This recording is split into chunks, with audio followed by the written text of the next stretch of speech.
Hi guys, my name is Chandrasekhar Barola and these are sessions for information system audit. So मेरा number है 9899123008. In case of any feedback or in case you need any help in and around Delhi, you can contact me in this particular number. तो हम पढ़ रहे थे business application development framework, यानी business applications मतलब ऐसी application जो business के रूप में काम आए। एप्लीकेशन का मतलब होता है सॉफ्टवेयर एप्लीकेशन, जो बिज़नेस में काम आए उनको डेवलप करने के फ्रेमवर्क के बारे में हम सीख रहे थे। और उस फ्रेमवर्क में हमने SDLC पढ़ना चालू किया था, स्ट्रक्चर्ड डेवलपमेंट मेथडोलॉजी पढ़ना चालू किया था और ये जाना था कि वो सीक्वेंशियल मेथड है।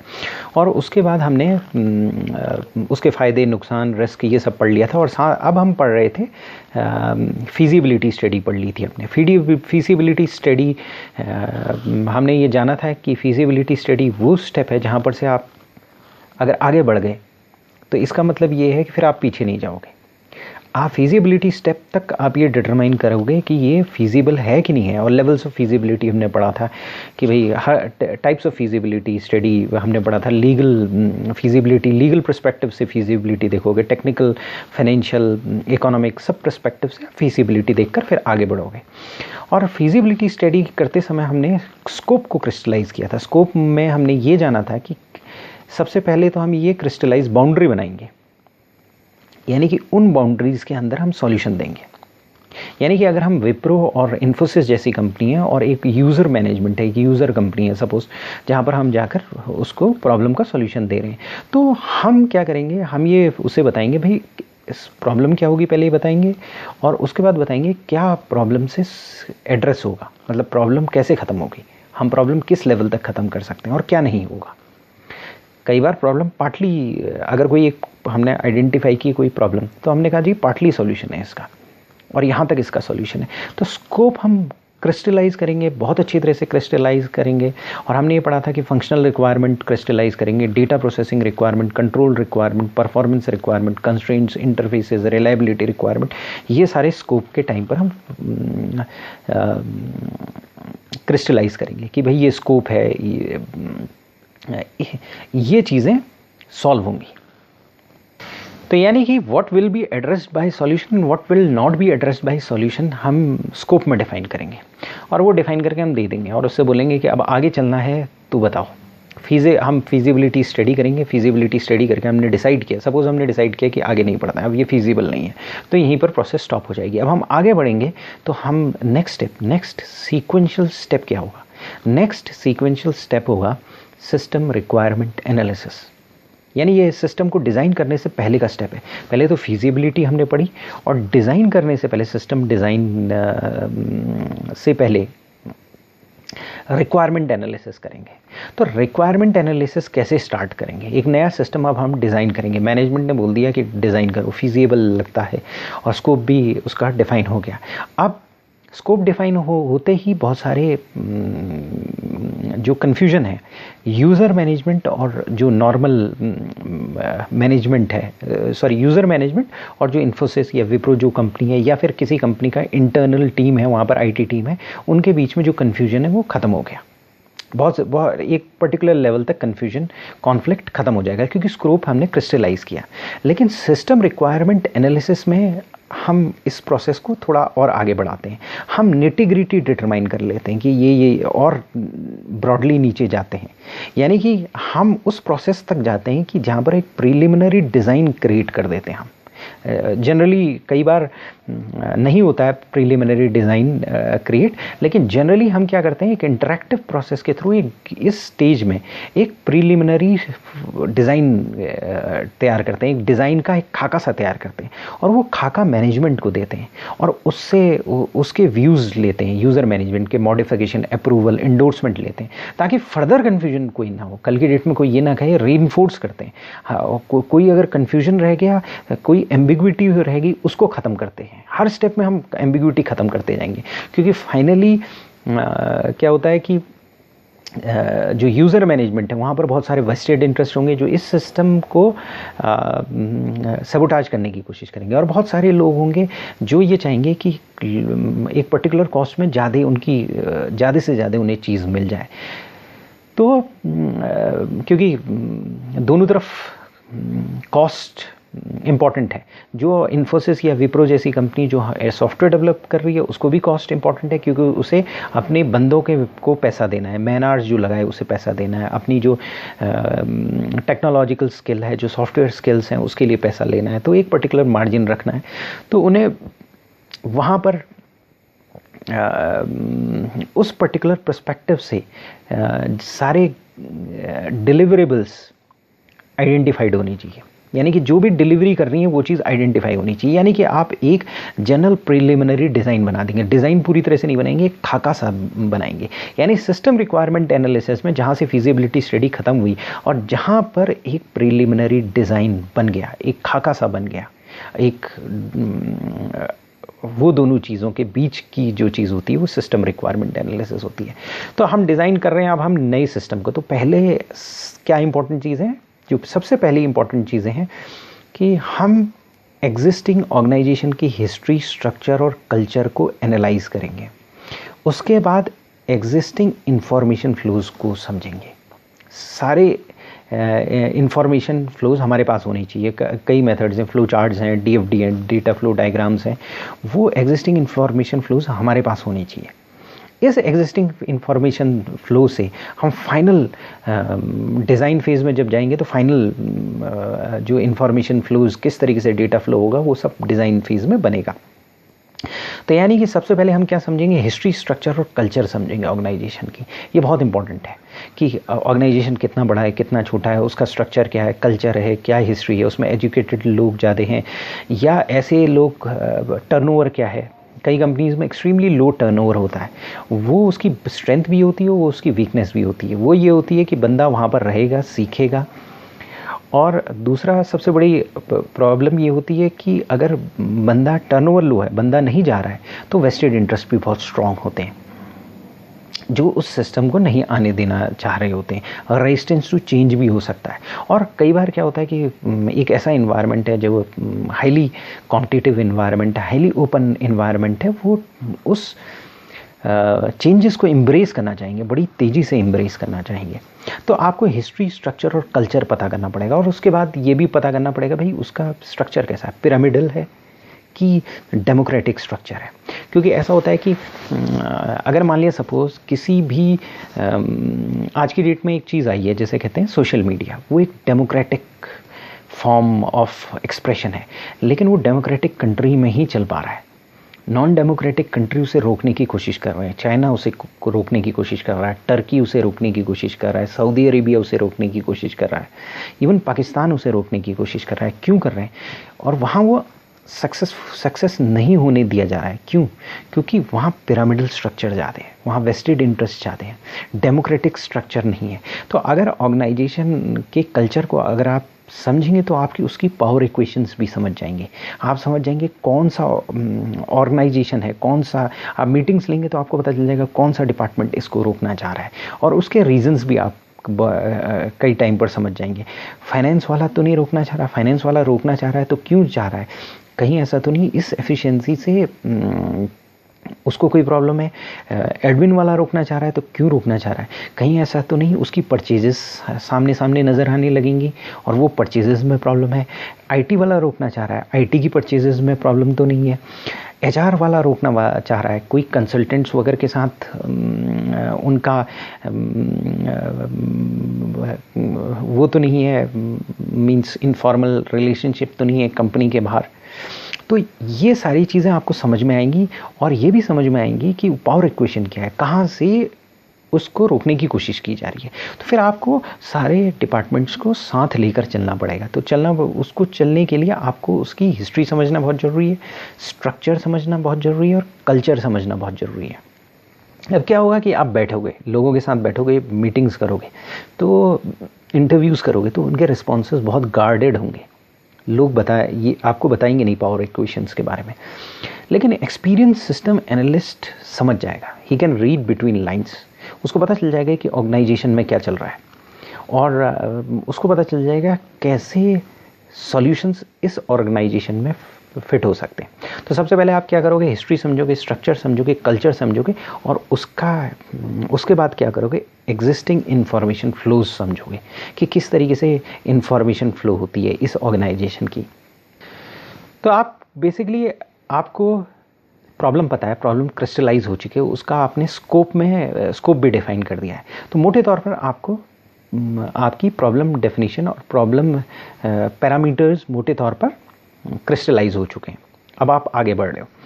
अब क्या है कि आपको कुछ स्टेप्स लेने पड़ेंगे, और वो जो सिस्टम रिक्वायरमेंट एनालिसिस में वो स्टेप्स आपको एक जनरल प्रीलिमिनरी डिज़ाइन की तरफ ले जाएंगी।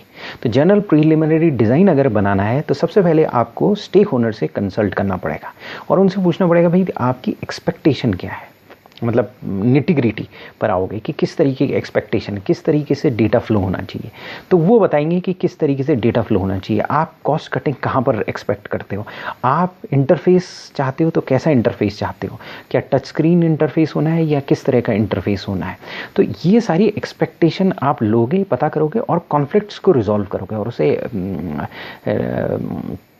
कई जगह पर आप टच स्क्रीन नहीं दे सकते हो, आप कहोगे कि कॉस्टली है, टेक्नोलॉजी उतनी नहीं आई है। अगर वो चाहता है कि कोई चीज़ें इंटरनेट से ऑटोमेटिकली हो जाए, ये एक्सपर्ट सिस्टम लेवल की चीज़ें हो जाएं, आप उससे कह सकते हो कि एक्सपर्ट लेवल की सिस्टम की चीज़ें नहीं दे सकते, हम तो डेटा क्रंच करके दे सकते हो। कई केसेस में आप ग्राफ बना कर दे सकते हो, कई केसेस में आप मैथमेटिकल मॉडल्स पर्टिकुलर प्रेजेंट कर सकते हो।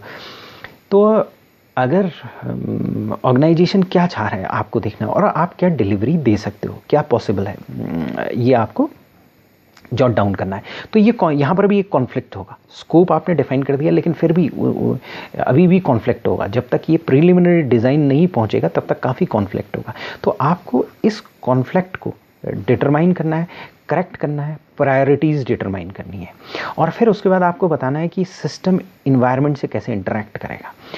अगर डेटाबेस कहाँ पर होगा, डेटाबेस एप्लीकेशन से कैसे इंटरेक्ट करेगा, एप्लीकेशन लोगों से कैसे इंटरेक्ट करेगा, मल्टी यूज़र है, सिंगल यूज़र है। अगर मल्टी यूज़र है तो किस वो जो आपका जो इंटरफेस होगा वो कैसा होगा, ये सारी चीज़ें आपको डिटरमाइन करनी पड़ेंगी। ये जब आप डिटरमाइन कर लोगे तो फिर क्या करोगे आप कि बेसिकली आप क्या कर रहे हो, यूज़र की रिक्वायरमेंट को सिस्टम की रिक्वायरमेंट में बदल दे रहे हो। और बेसिकली इसका सबसे अच्छा तरीका है कि यूज़र को एक इंटरैक्टिव प्रोटोटाइप दे दो कि भाई ये इंटरैक्टिव प्रोटोटाइप है, और एक पर्टिकुलर प्रोटोटाइप है। अगर मान लिया सपोज कंपनी ने कहीं और काम कर रखा है, वो चीज़ें बना रखी हैं, तो एक प्रोटोटाइप दे दो कि ऐसी ऐसी चीज़ें आपके लिए अवेलेबल है। तो आप इंटरेक्ट कीजिए सिस्टम से, एक पर्टिकुलर रिस्पॉन्स देगा आपको, और फिर आप हमें फीडबैक दीजिए, हम फीडबैक उसे जॉट डाउन कर देंगे। तो ये आपने क्या है डॉक्यूमेंट कर लिया कि ये इंटरेक्टिव प्रोटोटाइप हमने दिया, वो बताएगा कि जी इसमें यहाँ पर प्रॉब्लम आ रही है, इसमें ये डेटा और होना चाहिए, ये चीज़ें कम होनी चाहिए। इसका सारा आपको फीडबैक मिलेगा। इसके बाद क्या है कि आपको ये जितनी भी चीज़ें हैं, सबसे इम्पोर्टेंट चीज़, इसको स्ट्रक्चर्ड फॉर्मेट में लिखना बहुत ज़रूरी है। जो भी रिक्वायरमेंट्स हैं उस स्ट्रक्चर्ड फॉर्मेट में एक पर्टिकुलरली स्कीमेटिक मॉडल बनाना बहुत ज़रूरी है, और एक स्कीमेटिक मॉडल बनाकर डॉक्यूमेंट करना बहुत ज़रूरी है, क्योंकि कल की डेट में अगर कोई प्रॉब्लम आएगी तो आप बता सकते हो। तो बेसिकली रिक्वायरमेंट्स को कंप्लीट करना, कंसिस्टेंस करना, अनएम्बिगुअस करना, वेरीफाई करना, और देखना कि मॉडिफाइबिलिटी है कि नहीं है। बाद में टेस्टिंग टाइम पर अगर कोई रिक्वायरमेंट में थोड़ा बहुत चेंज हुआ उसे फाइन ट्यून कर सकते हो कि नहीं कर सकते हो, ट्रेसेबिलिटी है कि नहीं है। ये सारी चीज़ें करना सिस्टम रिक्वायरमेंट एनालिसिस के टाइम पर एक सिस्टम रिक्वायरमेंट एनालिस्ट को ये सारी चीज़ें कर लेनी चाहिए, क्योंकि यहाँ पर आपको जो रिक्वायरमेंट सेट है और जो रिसोर्सेस अवेलेबल हैं उसके बीच के कॉन्फ्लिक्ट्स ख़त्म कर देने चाहिए, और एक general preliminary design user management को दे देना चाहिए उनके मॉडिफिकेशन, अप्रूवल और इंडोर्समेंट के लिए।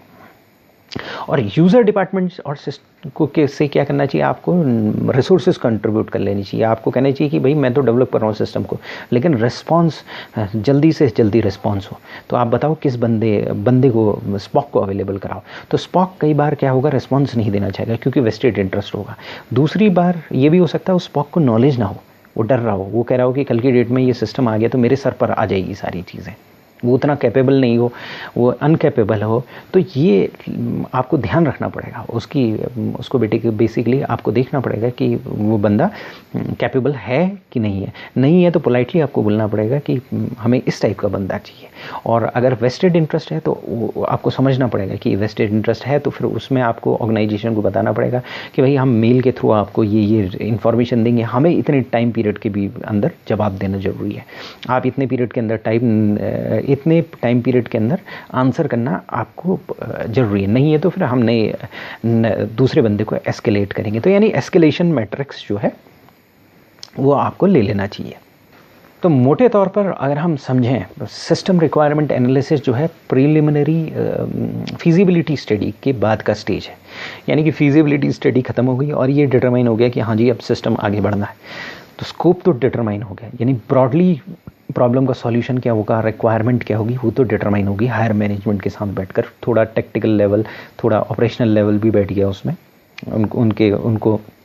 उनके अनुसार डिटरमाइन हो गई। अब सिस्टम रिक्वायरमेंट एनालिसिस हो गई।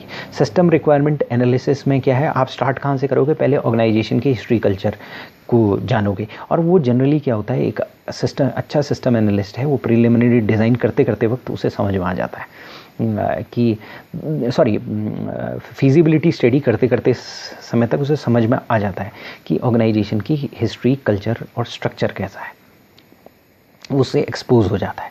तो आपको ये समझना पड़ेगा कि ऑर्गेनाइजेशन की हिस्ट्री, स्ट्रक्चर और कल्चर कैसा है, फिर उसी के अनुसार ऑपरेशनली बढ़ना पड़ेगा। यानी अगर आप विप्रो और इन्फोसिस के बंदे हो और कहीं किसी कंपनी में जा रहे हो तो आपको वो सारी चीज़ें समझनी पड़ेंगी। उसके बाद क्या है कि आप एग्जिस्टिंग इंफॉर्मेशन फ्लोज आपको समझना ज़रूरी है। दूसरा चीज़ आगे बढ़ने से पहले, यानी दो चीज़ें आगे बढ़ने से ज़रूरी है। पहला है हिस्ट्री, स्ट्रक्चर और कल्चर, और दूसरा एग्जिस्टिंग इंफॉर्मेशन फ्लोज। यानी ऑर्गेनाइजेशन के बारे में आपको सारी चीज़ें पता चल जाएंगी अगर आपको ये दोनों चीज़ें पता चल गई, आपके काम की चीज़ें पता चल जाएंगी। एक तो हिस्ट्री पता चल गई, स्ट्रक्चर पता चल गया, उस ऑर्गेनाइजेशन का कल्चर पता चल गया, और फिर आपको एग्जिस्टिंग इंफॉर्मेशन फ्लोज पता चल गए। तो आपको ब्रॉडली चीज़ें पता चल गई कि क्या है और किस तरीके से ये इन्वायरमेंट रिएक्ट करेगा, और फिर कहाँ तक पहुँचना है। और कहाँ तक पहुँचने के लिए एक जनरल प्रीलिमिनरी डिज़ाइन बनाकर आपको मैनेजमेंट को देकर उससे वेरीफाई और अप्रूव कराना पड़ेगा। यानी कि इस पर्टिकुलर स्टेज में हमें क्या करना है, रिसोर्स के बीच में और जो सिस्टम जो दे सकता है, सिस्टम जो प्रोवाइड कर सकता है, उसके बीच में कॉन्फ्लिक्ट रेजोल्यूशन करना है, यानी फाइन ट्यूनिंग करनी है। यानी कि सबसे पहले आपको एक्सपेक्टेशन पता करनी है, उसको फाइन ट्यून करना है, सारे कॉन्फ्लिक्ट्स को ख़त्म करना है। उसके बाद आपको ये डिटरमाइन करना है सिस्टम इन्वायरमेंट के साथ कैसे रिएक्ट करेगा। यानी कि सबसे इम्पॉर्टेंट स्टेप क्या है, सिस्टम कॉन्फ्लिक्ट रेजोल्यूशन और सिस्टम इन्वायरमेंट के साथ कैसे रिएक्ट करे। और फिर उसके बाद प्रोटोटाइप हो तो प्रोटोटाइप दिखा देना होगा आपको। स्कीमेटिक मॉडल बना सकते हो तो स्कीमेटिक मॉडल बना देना पड़ेगा कि भाई ये ऐसा मॉडल बनेगा। उसके बाद अगर मान लिया सपोज अगर ये सारी चीज़ें आप नहीं हैं तो आप अदरवाइज़ उसको डॉक्यूमेंट कर सकते हो। तो फाइनली एक बार इसे और से समराइज़ कर देते हैं। System requirement analysis preliminary feasibility study के बाद का स्टेप है। यानी कि सबसे पहले फिजिबिलिटी स्टडी आएगी, फिर सिस्टम रिक्वायरमेंट एनालिसिस आएगा। तो यानी ये एक सीक्वेंशियल सेकंड स्टेप है।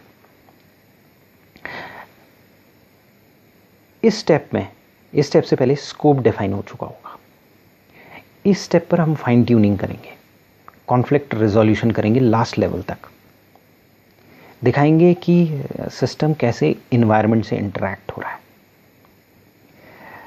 और उसे डॉक्यूमेंट भी कर लेंगे।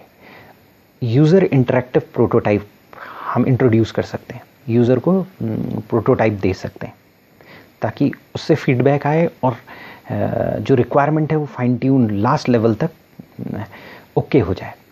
उसके बाद हम क्या करेंगे, स्कीमेटिक मॉडल्स बना सकते हैं कि भाई स्ट्रक्चर्ड फॉर्मेट बना सकते हैं। यानी कि राइटिंग में वो होगा स्ट्रक्चर्ड फॉर्मेट, और पर्टिकुलरली अगर पॉसिबल हो तो स्कीमेटिक मॉडल्स बना सकते हैं।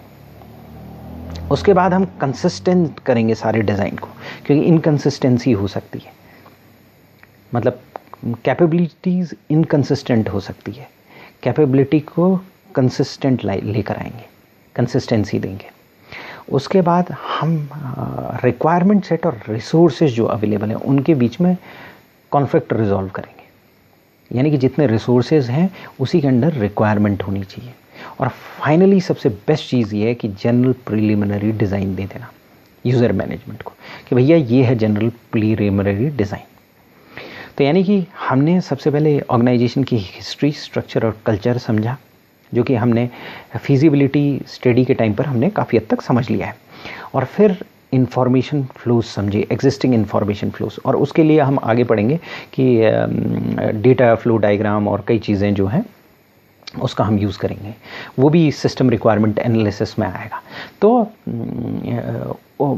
एक बार ये चीज़ कंप्लीट हो गई और हमारे दिमाग में ऑर्गेनाइजेशन का पिक्चर बन गया और हमारे दिमाग में इंफॉर्मेशन फ्लोज का पिक्चर बन गया, तो फिर उसके बाद हमें कॉन्फ्लिक्ट रेजोल्यूशन करना है लास्ट लेवल तक, फाइन ट्यूनिंग करनी है। क्योंकि फिजिबिलिटी स्टडी के टाइम पर आदमी इतना सिंसियर नहीं होता है, वो कहता है फिजिबिलिटी स्टडी चल रही है, बाकी चीज़ें देखेंगे, पहले फिजिबिलिटी पूरी हो, फिर क्या कहते हैं, फिर आगे करेंगे। ये रियल फैक्ट है। अभी तक जो मैं बोल रहा था वो कई बार आप पढ़ोगे ये सारी चीज़ों को तो आपको कन्फ्यूजन होगा। असल में होता क्या है कि जो हमारे स्टेजेस होती हैं वो वैसे ही बनती हैं प्रैक्टिकल सिचुएशन को देख के। तो कई बार कन्फ्यूजन होता है, यार ये ऐसा क्यों है, यहाँ पर भी हो सकता था, यहाँ पर भी हो सकता था, लेकिन उसके प्रैक्टिकल रीज़न फिजिबिलिटी स्टडी में आदमी उतना दिमाग नहीं लगाता है। उसे वो ये सोचता है कि हाँ प्रोजेक्ट मिल सकता है, लेकिन ब्रॉडली वो लोगों को इम्प्रेस करने में लगा रहता है। तो वो स्कोप तो डिफाइन कर लेता है, लेकिन निटी ग्रिटी तक सिस्टम रिक्वायरमेंट नहीं डिज़ाइन करता है। वो कहता है इतना टाइम कहाँ है यार, वो जो इन्फोसिस और का बंदा आया हुआ है वो भी इतने सारे प्रोजेक्ट्स होते हैं, इतनी वर्क प्रेशर होता है उसमें कि वो इतना फ्री नहीं होता है। वो कहता है चलो फिजिबिलिटी स्टडी में स्कोप डिफाइन कर लेते हैं और इसे बता देते हैं। इसके बाद देख लेंगे जब रिक्वायरमेंट एनालिसिस के टाइम पर निटिग्रिटी वहाँ पर होगी, तो रिक्वायरमेंट एनालिसिस के टाइम पर फिर वो बैठता है, फिर उसको समझता है प्रोजेक्ट आ गया यार, अब इस प्रोजेक्ट को कंप्लीट करना है, तो निटिग्रिटी वहाँ पर डिटरमाइन करने की कोशिश करेगा, वहाँ पर वो कॉन्फ्लिक्ट रेजोल्यूशन करेगा, क्योंकि अब उसके सर पर पड़ जाएगा। अगर उसने जो कॉस्ट है, जो बताई गई कॉस्ट और बजट वो सारी चीज़ों के अंदर काम नहीं किया तो उस पर प्रॉब्लम आएगी। अब प्रोजेक्ट तो उसे मिल चुका है, अब उनको समझाना है कि भाई ये चीज़ें मैं आपको दे रहा हूँ और इस लेवल की चीज़ें दे रहा हूँ ताकि कल की डेट में जब फाइनल इम्प्लीमेंटेशन हो तो कोई परेशानी ना क्रिएट कर सके। तो कहने का मतलब ये है कि यहाँ पर सारे कॉन्फ्लिक्ट वो रिजॉल्व करने की कोशिश करेगा जो उसने छोड़े थे पहले फिजिबिलिटी स्टडी के टाइम पर। इस समय वो क्या करेगा, वो इंटरेक्टिव प्रोटोटाइप भी देगा, कहेगा कि ये इंटरेक्टिव प्रोटोटाइप है सर जी, ये देख लो और समझ लो कि इस तरह की चीज़ें आपको मिलने वाली हैं, और उसे फ्रीज़ कर देगा। वो स्ट्रक्चर्ड फॉर्मेट भी बनाएगा, स्कीमेटिक मॉडल्स भी बना के दे देगा कि ये है, इसमें साइन कर दो भाई, प्रोजेक्ट तो मुझे मिल गया, अब इसमें फटाफट साइन करो और यही चीज़ें मैं आपको दे सकता हूँ। उसके बाद वो क्या करेगा, कंसिस्टेंट बनाएगा रिक्वायरमेंट को। कई बार ऐसा होता है कि डेटा, मान लिया सपोज अगर कोई डेटा जा रहा है तो वो कई लेवल से पास होता है, कई लेवल से पास हुआ तो मान लिया सपोज एक रिक्वायरमेंट होती है तो वो कई बार क्या करती है, पूरे डेटा को चेंज करती है। अगर लॉ में एक पर्टिकुलर चेंज आ गया, यानी अगर कैलकुलेशन में एक चेंज आ गया, तो कई लेवल्स पर चीज़ें देखनी पड़ती हैं। तो वो उसको पूरा कंसिस्टेंट बनाएगा, पूरी रिक्वायरमेंट को कंसिस्टेंसी देगा। और उसके बाद क्या है, अगर कोई रिसोर्स सेट जो अवेलेबल है, वो कहेगा जी कितना पैसा अवेलेबल है, उसके अनुसार वो देखेगा कि भैया रिसोर्सेज कितने अवेलेबल हैं। जितने रिसोर्सेज अवेलेबल हैं उसके अनुसार वो रिक्वायरमेंट को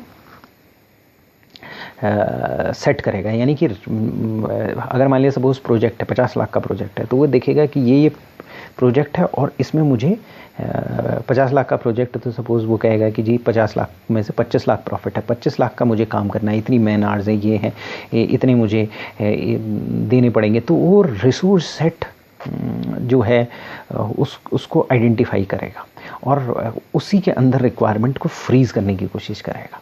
वो कहेगा रिक्वायरमेंट, जो आपकी रिक्वायरमेंट्स हैं वो ज़्यादा नहीं होनी चाहिए, रिसोर्सेज मेरे पास इतने अवेलेबल हैं, उससे ज़्यादा नहीं होनी चाहिए।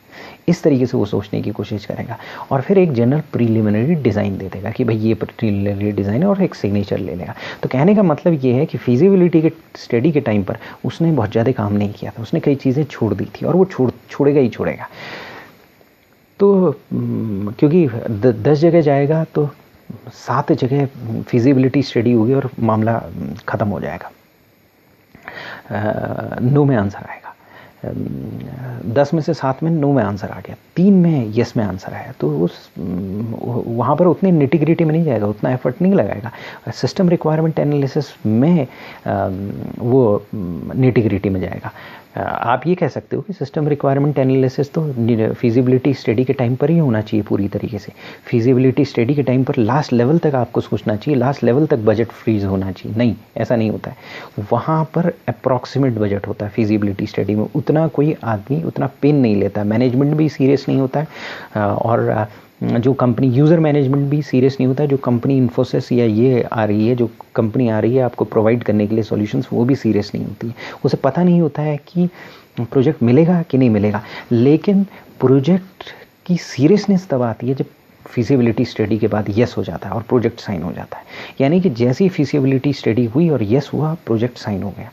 साइन होने के बाद एक ब्रॉड स्कोप और एग्रीमेंट साइन हो गया। उसके बाद दोनों लोग कहते हैं कि भाई दोनों सीरियस हो जाते हैं, अब प्रोजेक्ट मिल चुका है, अब काम होगा यहाँ पर, अब डिलीवरेबल्स देना है, अब ये मजाक नहीं रहेगी, अब ये सीरियसनेस आ गया, अब इसमें इन्वेस्टमेंट आएगा, इसमें पैसा आएगा। तो जो इन्फोसिस और उसका बंदा होगा वो सीरियस हो जाएगा और फिर वो कहेगा कि जो चीज़ें बची हुई थी, जो निटिग्रिटी बची हुई थी, कल की डेट में कोई कॉन्फ्लिक्ट नहीं आना चाहिए, ज़ीरो कॉन्फ्लिक्ट आना चाहिए, वो सारी चीज़ों को सीरियसनेस से रिव्यू करना चालू कर देगा। क्योंकि अब प्रोजेक्ट बनना है, वो लास्ट लेवल तक उसे फ्रीज करना पड़ेगा। इसीलिए सिस्टम रिक्वायरमेंट एनालिसिस है, नहीं तो इस स्टेप की ज़रूरत ही नहीं थी। और यहीं पर डेटा फ्लो डायग्राम भी बनेंगे सारे के सारे, कि डेटा कैसे फ्लो करेगा। वो समझेगा कि भाई डेटा कैसे हैं, सारे जो करंट डेटा हैं वो सारा रिकॉर्ड करेगा और वो उनसे यूज़र मैनेजमेंट से सिग्नेचर्स लेगा कि भाई यही आपके डेटा फ्लो डायग्राम्स हैं, यही इसी तरीके से आपका डेटा फ्लो होता है। जब वो उनसे कंफर्मेशन लेगा, अंडरस्टैंडिंग, उनसे कंफर्मेशन लेगा कि आपका ये स्पॉक है, इतना ये टाइम में ये स्पॉक रिस्पॉन्स करेगा। अगर मैं कोई क्वेश्चन का आंसर मांग रहा हूँ, इन्फोसिस या उधर से हूँ, सॉफ्टवेयर को डेवलप कर रहा हूँ, तो आपका बंदा इतने टाइम में रिस्पॉन्स करेगा। ये सारी चीज़ें वो कमिटमेंट ले लेगा और यहाँ इस स्टेप में कमिटमेंट लेकर आगे बढ़ेगा, प्लान डिज़ाइन फेज में बढ़ेगा। तो यहाँ पर तक उसे समझ में आ जाएगा, यहाँ पर तक उसे कंप्लीट निटिग्रिटी समझ में आ जाएगी कि भाई क्या है। यहाँ पर उसे वो काम करेगा फिजिबिलिटी स्टडी के यस होने के बाद, फिजिबिलिटी स्टडी होने के आगे पहुँचने के बाद। यानी कि एक बार आपने यस बोल दिया कि हाँ आगे बढ़ना है, तो उसके बाद वो काम करना आप स्टार्ट करेगा, अब सीरियसनेस आ गई है। तो ये बिल्कुल एक प्रैक्टिकल सिचुएशन है।